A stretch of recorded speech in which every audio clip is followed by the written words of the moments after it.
as we go marching, marching in the beauty of the day. A million darkened kitchens, 1,000 millocks gray, are touched with all the radiance that a sun. As someone who has gone through homelessness and has lived in low-income housing throughout my entire life living on Cape, I understand that the pain and anxiety that somebody goes through when they're about to lose everything. We currently are in unprecedented times. A pandemic that feels like a plague, an economic crisis is on the verge of possibly becoming worse than 2008, and politicians that would rather work for the rich and the billionaires instead of the working people. I think the contrast between the image that Cape Cod attempts to portray to seasonal folks and experiencing just enough poverty on Cape Cod to know better led me to experience a dash of cognitive dissonance during my formative years. Just down the beach a ways, you can see houses big enough for 2-3 families on any remaining sand dune resembling a hill, filled with old money or just anyone else that actually makes at least 6 figures. Eviction affects people profoundly.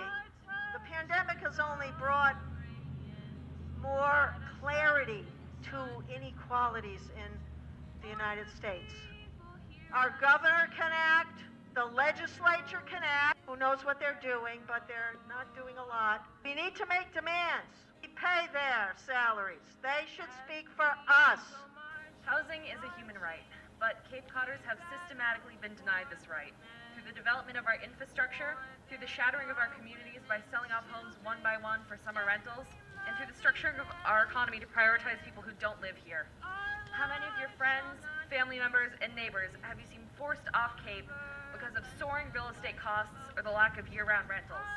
How many small businesses have you seen close their doors because big chains can pay the rent when locals can't? The pandemic has caused a huge spike in real estate values on Cape Cod.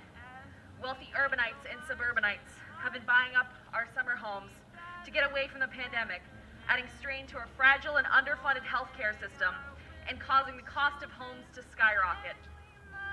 What do you think is going to happen when folks start getting evicted? The homes that we will be forced out of will be sold off to the highest bidder, and one more local leaves the Cape while they keep building and building while nothing changes, and our rural community will be gone. I'd like to share a quote from one of my favorite theorists, Emma Goldman. She said, ask for bread. If they don't give you bread, ask for work. If they don't give you work or bread, then take the bread. When Emma said this, she wasn't talking about hard-earned keep and hard labor and earning what you get. She was talking about making space for yourself in a society that wasn't designed to help the working class. The Cape is a perfect example of that. This is a peninsula that was built by the wealthy for the wealthy, and now as working class people, we have to fight to earn a seat to even be able to exist here. As the reality of mass eviction set in, we chose to create a resource guide and offer our support, as well as gather here today to build community connections. There are countless individuals who can be helped, who can feel heard and valued, if we empower each other to hold community safety. Cape Cod DSA wants leaders who are also stakeholders in our community, because we want people who live and breathe the work, and we need strong collectivist voices now more than ever. This is a social choice. This is a yes or a no. So I'm asking everyone here, join an organization, become an active member of the community. We can change this, but we can only do this if we act together. Thank you.